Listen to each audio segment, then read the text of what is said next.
Before we continue, kindly like, comment, and subscribe to our channel for more stories. Noah and Lily's story started in the sandbox, not a cafe. They had been inseparable since kindergarten. Their houses were only 3 apart, linked by a worn path in the grass their feet had carved over a decade. They shared everything. Secrets whispered under the covers during sleepovers, half a Kit Kat bar, and the collective shame of failing their driver's test on the first try. Everyone in their small town of Riverwood knew them as a unit. "It's Noah and Lily, singular," Lily's mom used to joke. But being so close meant they didn't have the normal awkwardness of first dating. They knew each other's terrible singing voices, embarrassing childhood nicknames, and which ice cream flavor instantly made the other feel better. Mint chip for Noah, strawberry for Lily. The confusion began during the summer before their senior year. One hot August afternoon, they were lying on their backs on the roof of Noah's shed, their designated thinking spot, watching the heat distort the sky. "So, Mark asked me out," Lily announced, pulling a piece of grass. Mark was the captain of the soccer team. Noah, who had been lazily sketching clouds, suddenly felt his stomach twist. "Mark? Seriously? He wears his collar popped, Lil. He's cute. And he's available," she shot back, a hint of defiance in her voice. Unlike some people who are basically a sibling. The word sibling landed like a small, flat stone. It shouldn't have hurt, but it did. Noah realized he didn't want Mark near her. He didn't want anyone near her. He wanted to be the only person she watched heat-distorted skies with. That night, lying in bed, Noah stared at the ceiling. He wasn't seeing Chloe from the rival school, or Sarah from his chemistry class. He was seeing Lily's silhouette against the twilight. His best friend was slowly becoming his first love. Chapter 2. The Awkward Shift. The tension was immediate and strange. Noah started being overly casual around Lily, cracking too many jokes or deliberately avoiding sitting next to her at lunch. Lily, sensing the distance, compensated by talking about Mark constantly, testing Noah's reaction. One Saturday, they were supposed to meet up for their usual movie night, but Lily canceled. "Mark invited me to his party." Noah felt a painful tug of jealousy. He found himself dressing up, not for anyone in particular, but just in case he bumped into her later. He went to a town fair alone. As he was walking past the Ferris wheel, he saw them, Lily and Mark. Mark had his arm around her, and she was laughing, genuine, beautiful laugh. A quiet anger rose in Noah, not at Mark, but at himself. He'd had a decade to be with this girl, and he was losing her to a popped collar and a smooth line. He didn't greet them. He just turned and walked away, the festive music suddenly grating. He went home and sat in his room, miserable. A few minutes later, a tap came at his window. Lily was standing on the lawn, holding 2 cups of melted mint chip ice cream. "That party was boring," she muttered, climbing through the window.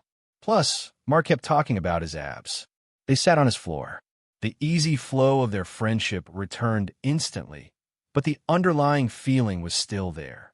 "You seemed sad at the fair," Lily said, looking at him carefully. Noah took a deep breath. "I am," he admitted, looking her in the eyes. "And it's because I didn't like seeing him touch you." The room went silent. Lily's expression was a perfect mix of shock and dawning realization. Chapter 3. The First Kiss and the Fear. "Noah, we're best friends," Lily finally whispered. "I know," he said, his voice raw, "but I haven't seen you as just a friend in a long time. I just don't know how to do this with you." Lily looked down at the melting ice cream, then back up. "Maybe we don't know how to be without this," she countered. She leaned in, slow and tentative, until her lips met his.